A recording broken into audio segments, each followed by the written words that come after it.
जय हिंद दोस्तों, आप सभी का स्वागत है हमारे YouTube चैनल पर टिकी पाठशाला में। आज इस वीडियो में हम देखेंगे एसएससी एमटीएस में पूछे जाने वाले रीजनिंग के महत्वपूर्ण प्रश्नों को। यदि आपका पेपर आने वाले कुछ दिनों में है तो यह वीडियो आपके लिए अत्यधिक महत्वपूर्ण होगा। इसलिए दोस्तों आप लोग वीडियो को अंत तक जरूर देखना और दोस्तों हमें कमेंट में बताना कि आपको टोटल प्रश्नों में से कितने प्रश्नों का सही आंसर पता था। तो देखिए दोस्तों, पहला प्रश्न यहाँ पर दिया है दोस्तों, एक ही पासे की 4 अलग अलग स्थितियाँ दिखाई गई हैं, उस संख्या का चयन करें जो 3 वाले फलक के विपरीत फलक पर होगी। तो देखिए दोस्तों, यहाँ पर नीचे हमारे पास 4 पासा दिए गए हैं और यहाँ पर हमें बताना है कि 3 के विपरीत कौन सी संख्या होगी। तो देखिए, आप यहाँ पर सबसे पहले इन 4 पासों में से कोई 2 पासा उठा लेंगे। तो यहाँ पर हम पहले और दूसरे पासे को उठा लेते हैं। तो देखिए दोस्तों, यहाँ पर पहले और दूसरे को उठाएंगे तो यहाँ पर हमारे पास देखेंगे तो इन दोनों में से 2 संख्या यानी कि 2 सतह कॉमन है। यहाँ पर 2 और 3, तो यहाँ पर भी 2 और 3 यह दोनों कॉमन है। तो यहाँ पर बचेगा सिर्फ 4 और 6, और जो बचेगा दोस्तों वही एक दूसरे के विपरीत होगा। तो यहाँ पर 4 के विपरीत होगा 6 और 6 के विपरीत होगा 4। तो देखिए दोस्तों, यहाँ पर अब हम ऑप्शन में देखेंगे तो यहाँ पर हमारे पास 4 भी दिया है और 6 भी दिया है। तो यहाँ से हमारा 6 भी कट जाएगा और 4 भी कट जाएगा, यानी कि यहाँ से हमारे पास बी और डी 2 ऑप्शन हट गया। तो यहाँ पर बचा सिर्फ ए और सी। तो देखिए दोस्तों, यहाँ पर हम आगे देखेंगे तो यहाँ पर हम इसके बाद कोई 2 पासा और उठाएंगे, क्योंकि यहाँ पर इन दोनों पासे से क्लियर नहीं हुआ। तो देखिए दोस्तों, यहाँ पर हम पहले पासे को और तीसरे पासे को लेंगे। तो यहाँ पर हम पहले और तीसरे को लेंगे तो यहाँ पर हमारे पास सिर्फ एक सतह कॉमन है, जो है यहाँ पर 3। तो देखिए दोस्तों, अगर 2 पासे में कोई एक सतह कॉमन हो तो उसके बाद हम उसे लेंगे और उसे घड़ी की दिशा में घुमाएंगे, और यहाँ पर 3 को लेंगे और घड़ी की दिशा में घुमाएंगे। तो देखिए, यहाँ पर हम 3 को लेंगे और घड़ी की दिशा में घुमाएंगे तो यहाँ पर हमारे पास प्राप्त होगा 3, उसके बाद 4, उसके बाद 2। अब उसके बाद यहाँ पर हम तीसरे पासे में देखेंगे तो यहाँ पर 3, 6 और 1। अब देखिए दोस्तों, यहाँ पर 2 के विपरीत हो गया 1 और 1 के विपरीत हो गया 2। तो यहाँ से हमारा ऑप्शन सी भी गलत हो गया, क्योंकि यहाँ पर दिया है 2 और 1 के विपरीत 2 होगा। तो यहाँ से दोस्तों हमारा ऑप्शन ए होगा करेक्ट उत्तर, यानी कि 3 के विपरीत होगा 5। यही होगा हमारा सही आंसर। तो फिर चलिए दोस्तों, अब हम देखते हैं प्रश्न संख्या 2 को। तो देखिए दोस्तों, दूसरा प्रश्न यहाँ पर दिया है, यदि माइनस का अर्थ गुणा है, प्लस का अर्थ भाग है, गुणे का अर्थ माइनस है और भाग का अर्थ प्लस है, तो निम्नलिखित समीकरण में प्रश्न के यानी कि प्रश्न चिन्ह के स्थान पर क्या आएगा। तो देखिए दोस्तों, यहाँ पर हमारे पास एक समीकरण दिया है और यहाँ पर हमें चिन्हों को आपस में बदलना है। तो देखिए, यहाँ पर हम लिखेंगे सबसे पहले 40 और यहाँ पर आगे दिया है गुणा, लेकिन ऊपर हमसे कहा गया है कि गुणे का अर्थ है माइनस, तो यहाँ पर करेंगे -15। उसके बाद यहाँ पर दिया है प्लस, लेकिन ऊपर दिया है प्लस का अर्थ है भाग, तो यहाँ पर करेंगे भागे 3। उसके बाद यहाँ पर दिया है भाग, तो भाग का अर्थ ऊपर दिया है प्लस, तो यहाँ पर करेंगे प्लस में 2। और यहाँ पर दिया है -10, लेकिन माइनस का अर्थ है गुणा, तो यहाँ पर गुणा करेंगे 10 से। अब देखिए दोस्तों, यहाँ पर हम सबसे पहले क्या करेंगे, यहाँ पर दोस्तों हम सबसे पहले भाग देंगे, क्योंकि बॉडमास का नियम कहता है कि सबसे पहले भाग दीजिए। तो देखिए दोस्तों, यहाँ पर 3 से हम 15 को काटेंगे तो यह जाएगा 5 बार में। उसके बाद यहाँ पर करेंगे प्लस।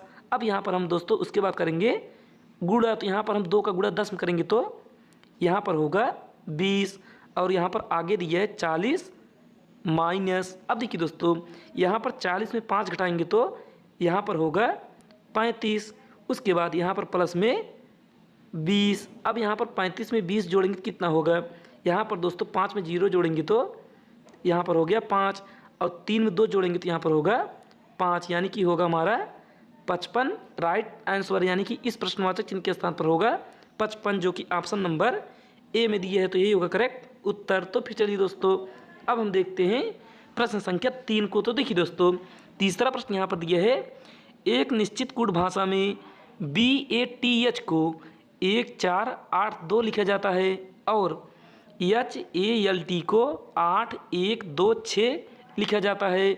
उसी कूट भाषा में यल को कैसे लिखा जाएगा? तो देखिए दोस्तों, यहाँ पर हमें बताना है कि यल का कूट भाषा क्या होगा। तो देखिए, आप यहाँ पर सबसे पहले इन सभी लेटरों को लिखेंगे। तो यहाँ पर लिखेंगे BATH और इसे दोस्तों कूट भाषा में लिखा गया है 1 4 8 और 2। उसके बाद यहाँ पर नीचे दिया है HAL और T। अब इसे कूट किया गया है 8 1 2 और 6 में। तो देखिए दोस्तों, अब यहाँ पर हम देखेंगे तो यहाँ पर लेटर में और अंकों में कौन कौन सा कॉमन है। तो देखिए, आप यहाँ पर लेटर में देखेंगे तो यहाँ पर A कॉमन है और अंकों में देखेंगे तो यहाँ पर 8 और 8 कॉमन है। उसके बाद यहाँ पर T कॉमन है तो यहाँ पर 2 कॉमन है और यहाँ पर H कॉमन है तो यहाँ पर हमारे पास 1 कॉमन है। तो देखिए दोस्तों, यहाँ पर अब हमारे पास क्या क्या बचा है। तो देखिए, लेटर में यहाँ पर देखेंगे तो यहाँ पर B बचा है और यहाँ पर अंकों में 4 बचा है। उसी प्रकार से यहाँ पर यल बचा है और यहाँ पर 6 बचा है। तो यहाँ पर हमसे पूछा है कि यल को कैसे लिखा जाएगा, यानी कि दोस्तों यल का कूट होगा 6। तो यही 6 होगा हमारा राइट आंसर, जो कि ऑप्शन नंबर सी में दिया है। तो यही होगा करेक्ट उत्तर। तो फिर चलिए दोस्तों, अब हम देखते हैं अगले प्रश्न को। तो देखिए दोस्तों, अगला प्रश्न यहाँ पर दिया है दी गई आकृति में कितने त्रिभुज उपस्थित हैं। यानी कि दोस्तों यहाँ पर हमारे पास एक आकृति दी हुई है और यहाँ पर बताना है कि टोटल त्रिभुजों की संख्या कितनी है। तो देखिए दोस्तों, यहाँ पर आप सबसे पहले देखेंगे तो यहाँ पर हमारे पास 2 तरीके का फिगर दिखाई दे रहा है। यानी कि यहाँ पर दोस्तों इस तरीके से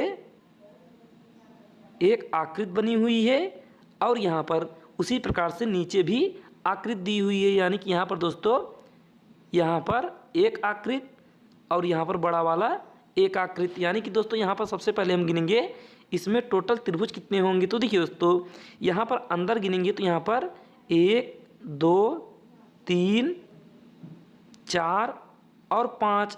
अब दोस्तों इसी 5 का हम कर देंगे दुगुना, यानी कि 5 में 2 का गुणा लगा देंगे तो यहाँ पर कितना होगा, 5 में 2 का गुणा करेंगे तो यहाँ पर होगा 10। यानी कि यहाँ पर होगा टोटल इसमें 10 त्रिभुज और यहाँ पर दोस्तों इसमें भी होगा टोटल 10 त्रिभुज, क्योंकि दोनों आकृति सेम है। अब दोस्तों इसके बाद यहाँ पर हम देखेंगे तो यहाँ पर हमारे पास ये जो आगे निकला है यहाँ पर होगा टोटल 3 त्रिभुज।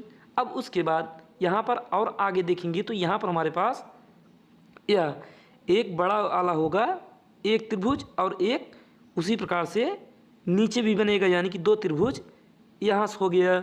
अब उसके बाद दोस्तों और आगे देखेंगे तो यहाँ पर इन दोनों को मिलाएंगे तो यहाँ पर एक यह त्रिभुज बनेगा और एक यह त्रिभुज, यानी कि 2 त्रिभुज यहाँ से और हो गया। अब देखिए दोस्तों, इसे टोटल करेंगे तो टोटल कितना होगा, यहाँ पर 10 10 20 20 3 23 और 23 2 25 और 25 2 27, यानी कि टोटल होगा हमारा 27 त्रिभुज। यानी कि इस आकृति में टोटल त्रिभुजों की संख्या होगी 27, यानी कि ऑप्शन नंबर ए होगा हमारा करेक्ट उत्तर। तो फिर चलिए दोस्तों, अब हम देखते हैं प्रश्न संख्या 5 को। तो देखिए दोस्तों, 5वां प्रश्न यहाँ पर दिया है राहुल अपने घर से प्रारंभ करके पूर्व की ओर 7 किलोमीटर जाता है। यानी कि दोस्तों यह होगी हमारी दिशा और यहाँ से राहुल प्रारंभ करके अपने घर की ओर 7 किलोमीटर पूर्व की दिशा में जाता है। यानी कि यह होगा इसका पूर्व और वह बाईं ओर मुड़कर 4 किलोमीटर चलता है। तो अगर पूर्व में जा रहा है तो उसका बायां होगा ऊपर की ओर, ऊपर वह जाएगा 4 किलोमीटर। उसके बाद फिर आगे दिया है फिर दाईं ओर मुड़कर 2 किलोमीटर जाता है। ऊपर जा रहा है यानी कि उत्तर की ओर जाएगा तो उसका दाहिना होगा पूरब की ओर, तो आ गया 2 किलोमीटर। उसके बाद फिर आगे दिया है वह फिर दाईं ओर मुड़कर 3 किलोमीटर जाता है। अब वह पूरब की ओर जा रहा है तो उसका दाहिना होगा नीचे, तो यह चलेगा 3 किलोमीटर क्योंकि 4 से थोड़ा कम। अब देखिए दोस्तों, अब यहाँ पर अंतिम में हमसे पूछा है कि वह अब किस दिशा की ओर मुंह किए हुए है। तो देखिए दोस्तों, यह नीचे की ओर आ रहा है तो इसका मुंह होगा दक्षिण की दिशा में, क्योंकि नीचे होगा दक्षिण, जो कि ऑप्शन नंबर डी में दिए है, तो ये डी होगा करेक्ट उत्तर। तो फिर चलिए दोस्तों, आपको सभी प्रश्न समझ आ रहा है तो वीडियो को जरूर एक लाइक करिएगा।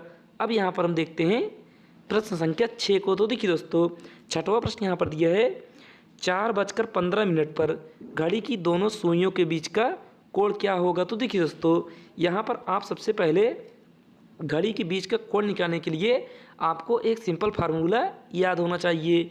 वह फार्मूला है दोस्तों यहाँ पर 30H।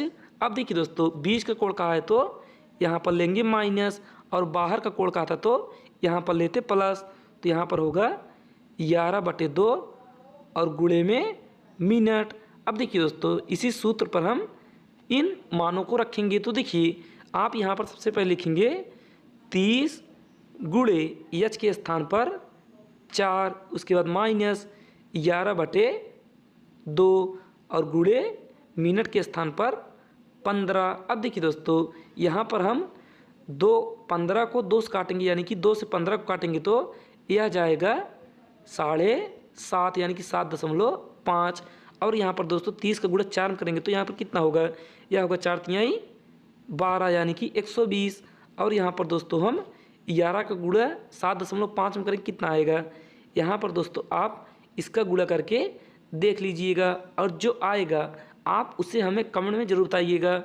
और इसका राइट आंसर होगा दोस्तों आपका ऑप्शन नंबर सी, यानी कि 37.5 डिग्री होगा हमारा राइट आंसर। लेकिन दोस्तों आप इसका जो गुणा करने के बाद जो भी संख्या आएगी आप उसे कमेंट में ज़रूर हमें बताइएगा। तो फिर चलिए अब हम देखते हैं प्रश्न संख्या 7 को। तो देखिए दोस्तों, 7वां प्रश्न यहाँ पर दिया है निम्नलिखित श्रृंखला में प्रश्न चिन्ह के स्थान पर कौन सा अक्षर आएगा। तो देखिए दोस्तों, यहाँ पर हमारे पास लेटर सीरीज दी हुई है और यहाँ पर बताना है कि इस प्रश्नवाचक चिन्ह के स्थान पर कौन सी लेटर होगा, यानी कि कौन सा अक्षर होगा। तो देखिए दोस्तों, यहाँ पर आप सबसे पहले इन सभी का प्लेस वैल्यू लिखेंगे। तो देखिए, आप यहाँ पर जेड का लिखेंगे तो यहाँ पर कितना होगा, जेड का प्लेस वैल्यू होगा 26। उसके बाद एक्स का लिखेंगे तो यहाँ पर होगा 24, वी का होगा 22 और टी का होगा 20 और आर का होगा 18। तो देखिए दोस्तों, यहाँ पर अब उसके बाद हम क्या लिखेंगे। तो देखिए, आप यहाँ पर देखेंगे तो यहाँ पर 26 में से 2 घटाएंगे तो यहाँ पर होगा 24, 24 में 2 घटाएंगे तो 22 और 22 में 2 घटाएंगे तो 20 और 20 में 2 घटाएंगे तो 18। अब यहाँ पर दोस्तों 18 में 2 घटाएंगे तो यहाँ पर होगा 16, यानी कि 16 होगा हमारा किसका, 16 होगा दोस्तों हमारा पी का प्लस वैल्यू, यानी कि इस प्रश्नवाचक चिन्ह के स्थान पर आएगा पी, जो कि ऑप्शन नंबर सी में दिया है, तो यही होगा करेक्ट उत्तर। तो फिर चलिए दोस्तों, अब हम देखते हैं प्रश्न संख्या 8 को। तो देखिए दोस्तों, 8वां प्रश्न यहाँ पर दिया है कथन और निष्कर्ष, यानी कि कथन और निष्कर्ष पर आधारित प्रश्न है। तो देखिए, आप यहाँ पर देखेंगे तो पहला कथन दिया है सभी सड़कें वाहन हैं, तो यहाँ पर हम बनाएंगे सभी सड़कें, सड़क को लिखेंगे यस से, और सभी सड़कें वाहन है तो वाहन को लिखेंगे वी से। उसके बाद यहाँ पर दूसरा कथन दिया है कुछ वाहन पेड़ हैं, तो यहाँ पर दोस्तों हम इस तरीके से कुछ वाहन को पेड़ बना लेंगे। और दोस्तों यहाँ पर एक आकृति, यानी कि एक बेन आरेख और बन सकता है, वह होगा कुछ इस प्रकार से, यानी कि इसमें वाहन और यानी कि दोस्तों जो ये पेड़ है यह हमारा सड़क में भी जा सकता है। लेकिन दोस्तों अगर एक फिगर में गलत हो गया तो वह पूरा हमारा कथन यानी कि वह निष्कर्ष गलत होगा। तो देखिए दोस्तों, अब यहाँ पर हम निष्कर्ष चेक करेंगे। तो देखिए, पहला निष्कर्ष दिया है कुछ पेड़ सड़क हैं, तो देखिए दोस्तों कुछ पेड़ सड़क हैं, तो यहाँ पर हमारे पास पेड़ है और यहाँ पर सड़क है, यानी कि यहाँ पर इन दोनों के बीच में कोई संबंध नहीं है, तो यहाँ से हमारा पहला निष्कर्ष गलत हो गया। अब यहाँ पर दूसरा निष्कर्ष चेक करेंगे। तो दूसरा निष्कर्ष दिया है सभी वाहन पेड़ हैं, सभी वाहन पेड़ हैं, तो यहाँ पर दोस्तों वाहन यहाँ पर है और पेड़ यहाँ पर है दोस्तों, तो यहाँ पर वाहन और पेड़ का कुछ भाग दिया है लेकिन सभी नहीं दिया, तो यहाँ से हमारा दूसरा भी निष्कर्ष गलत हो गया क्योंकि कुछ वाहन पेड़ हैं। तो यहाँ से दोस्तों हमारा निष्कर्ष ए और निष्कर्ष 2 दोनों अनुसरण नहीं करेगा, जो कि ऑप्शन नंबर सी में दिया है दोस्तों। यहाँ पर सी में दिया है, ना तो निष्कर्ष 1 और ना ही निष्कर्ष 2 अनुसरण करता है, तो यही होगा करेक्ट उत्तर। तो फिर चलिए दोस्तों, अब हम देखते हैं प्रश्न संख्या 9 को। तो देखिए दोस्तों, 9वां प्रश्न यहाँ पर दिया है हमारे पास, दिए गए विकल्पों में से वेन आरेख का चयन कीजिए जो निम्नलिखित वर्गों के बीच संबंध को सबसे अच्छा दर्शाता है। तो देखिए दोस्तों, यहाँ पर हमारे पास दिया है इंडोनेशिया, एशिया और बांग्लादेश। तो यहाँ पर हम सबसे पहले बनाएंगे वेन आरेख इंडोनेशिया का। तो यहाँ पर दोस्तों यह हो गया हमारा इंडोनेशिया। उसके बाद यहाँ पर उसके आगे हम एशिया का वेन आरेख बनाने से पहले हम यह देखेंगे कि इस इंडोनेशिया से इस एशिया का कोई संबंध है कि नहीं। तो यहाँ पर दोस्तों जो इंडोनेशिया है वह हमारा एशिया के अंदर ही आएगा, यानी कि इंडोनेशिया एक देश है और एशिया हमारा एक महाद्वीप है, तो यह हमारा एशिया के अंदर आएगा। तो यहाँ पर दोस्तों हम बनाएंगे एशिया को इंडोनेशिया के बाहर। अब उसके बाद यहाँ पर आगे दिया है हमारे पास बांग्लादेश। अब यहाँ पर दोस्तों हम बांग्लादेश का आरेख बनाने से पहले हम यह देखेंगे कि इसका संबंध एशिया से या फिर इंडोनेशिया से है कि नहीं। तो देखिए दोस्तों, यहाँ पर बांग्लादेश का संबंध एशिया से तो है लेकिन इंडोनेशिया से नहीं है, क्योंकि एशिया के अंदर बांग्लादेश भी आएगा। तो यहाँ पर बना लेंगे बांग्लादेश को, यानी कि एशिया हो गया हमारा बाहर और उसके अंदर बांग्लादेश और उसके अंदर इंडोनेशिया। तो ऐसी आकृति आपको किस ऑप्शन दिखाई दे रहा है?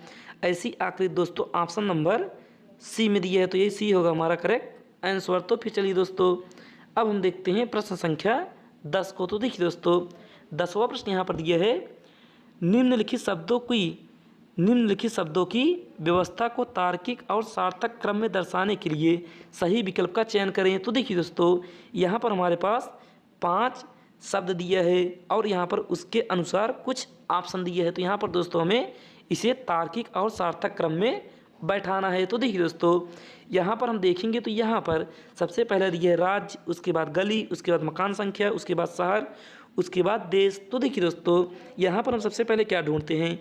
यहाँ पर दोस्तों सबसे पहले हम देखेंगे सबसे छोटा होगा हमारा मकान संख्या, यानी कि यहाँ पर होगा सबसे पहले 3, उसके बाद कॉमा, उसके बाद मकान संख्या देखने के बाद हम देखेंगे गली, तो यहाँ पर होगा 2, उसके बाद गली के बाद दोस्तों हम देखेंगे शहर, यानी कि किस शहर में है, तो यहाँ पर होगा 4, उसके बाद शहर के बाद देखेंगे कि किस राज्य में है, तो यहाँ पर होगा 1, और यहाँ पर उसके बाद देखेंगे कि देश, तो यहाँ पर होगा 5, यानी कि 3, 2, 4, 1, 5। तो ऐसा दोस्तों आपको कहाँ पर दिखाई दे रहा है?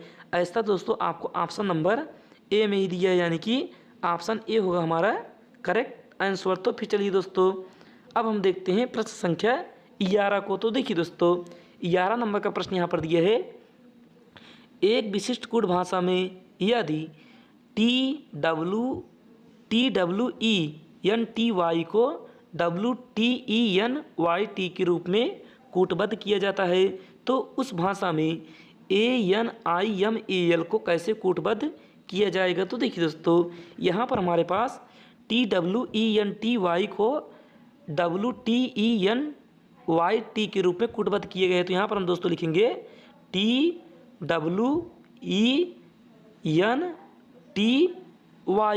अब देखिए दोस्तों, इसे कूट किया गया किस प्रकार से? यहाँ पर दोस्तों अगर ध्यान से देखेंगे तो यहाँ पर W और T को आपस में बदल दिए गए हैं, यानी कि पहली संख्या को दूसरे स्थान पर और दूसरी संख्या को पहले स्थान पर। यहाँ पर हो गया W और T।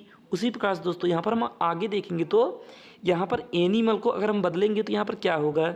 यहाँ पर ए को लिखेंगे दूसरे स्थान पर और दूसरे को लिखेंगे पहले स्थान पर, यानी कि यहाँ पर हो जाएगा एन और ए। तो यहाँ पर दोस्तों हम ऑप्शन चेक करेंगे तो यहाँ पर एन ए हमारे किस ऑप्शन में दिया है? तो यहाँ पर हम देखेंगे तो यहाँ पर पहले में दिया है, दूसरे में दिया है, लेकिन तीसरे और चौथे में नहीं दिया है। तो यहाँ से हमारा 2 ऑप्शन कट गया।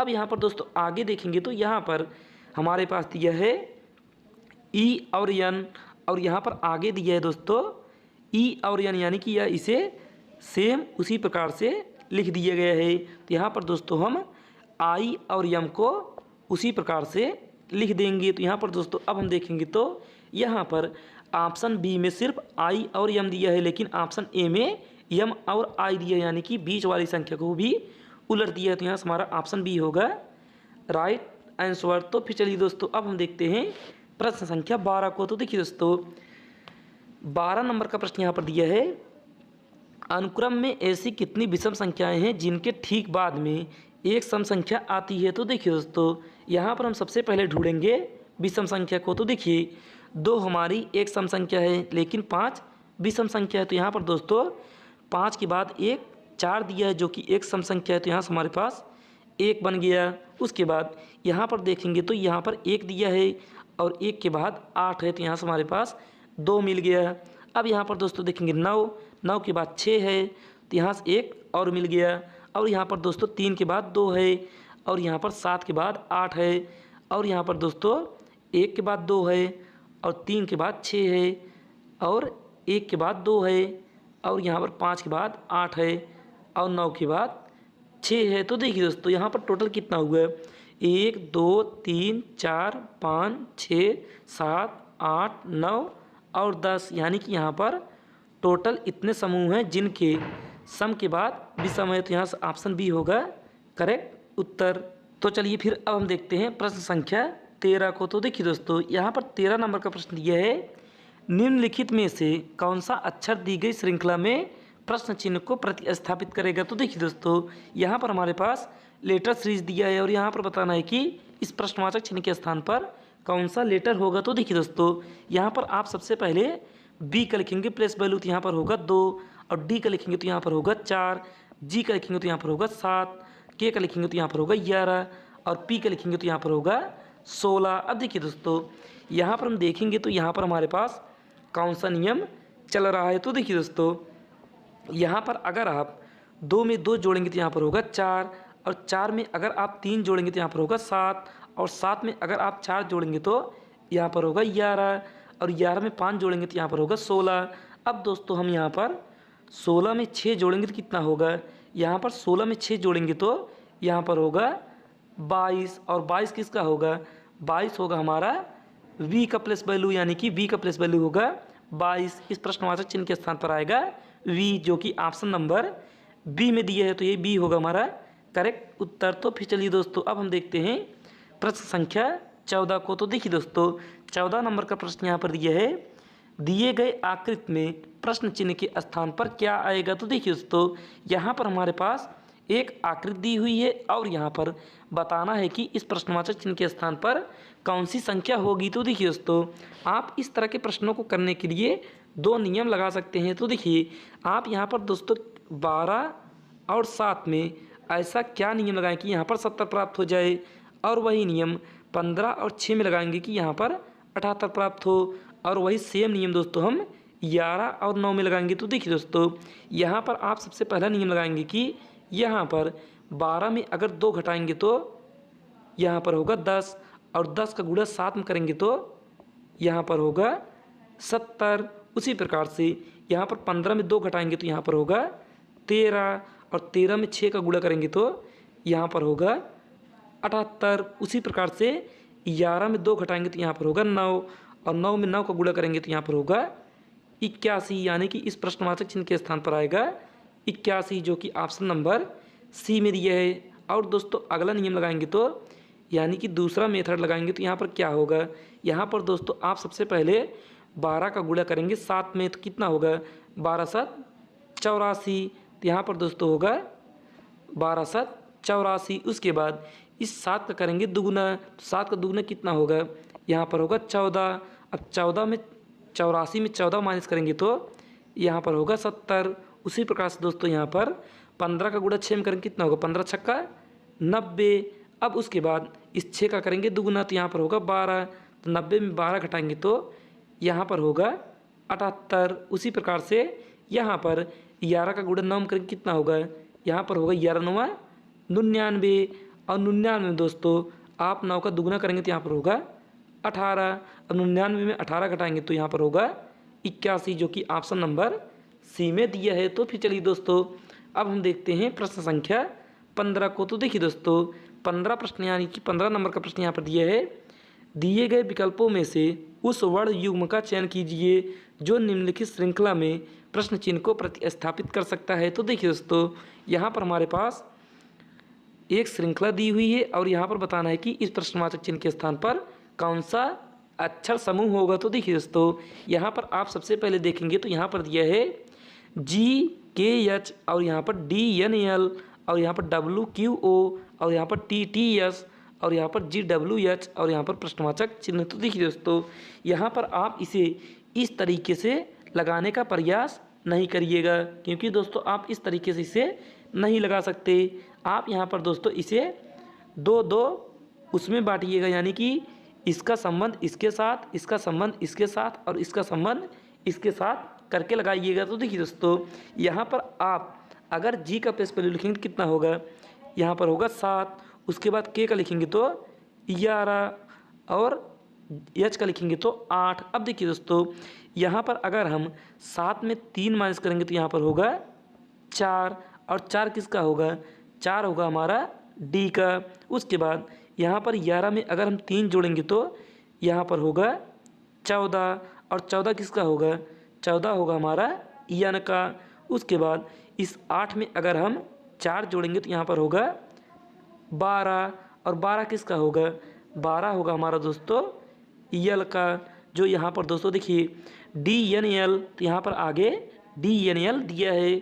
उसी प्रकार से दोस्तों हम आगे भी चेक कर लेते हैं। तो देखिए आगे देखेंगे तो यहाँ पर दिया W का होगा 23 और 23 में 3 घटाएंगे तो यहाँ पर होगा 20 और 20 होगा T का, जो कि यहाँ पर दिया है।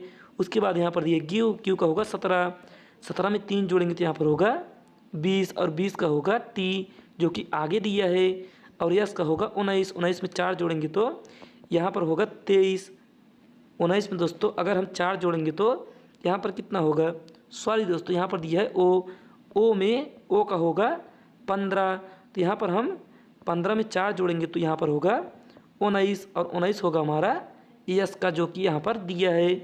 उसी प्रकार से दोस्तों अब यहाँ पर हम इसका भी चेक कर लेते हैं। तो देखिए दोस्तों, इसका निकालेंगे तो क्या होगा, G का होगा 7 और यहाँ पर W का होगा 23 और H का होगा 8। अब देखिए दोस्तों, यहाँ पर G में अगर हम 3 माइनस करेंगे तो यहाँ पर होगा 4, यानी कि 4 का मतलब D, जो कि D सिर्फ ऑप्शन बी में दिया है। तो यही होगा हमारा करेक्ट उत्तर। और आगे दोस्तों करेंगे तो यहाँ पर 23 में 3 घटाएंगे तो 20 होगा T का, जो कि यहाँ पर 23 में दोस्तों 3 जोड़ेंगे यहाँ पर होगा 26 का होगा Z, जो कि यहाँ पर दिया है। उसके बाद 8 में 4 जोड़ेंगे तो 8 4 12 होगा L का, जो कि यहाँ पर दिया है। तो यहाँ से होगा हमारा ऑप्शन बी करेक्ट उत्तर। तो फिर चलिए दोस्तों, वीडियो अच्छी लगी तो वीडियो को ज़रूर एक लाइक करिएगा और चैनल को सब्सक्राइब करिएगा और अपने फ्रेंड के पास ज़रूर शेयर करिएगा, यानी कि अपने मित्रों के पास इस वीडियो को ज़रूर शेयर करिएगा। आज के लिए बस नहीं, धन्यवाद। अब मिलते हैं अगले क्लास में।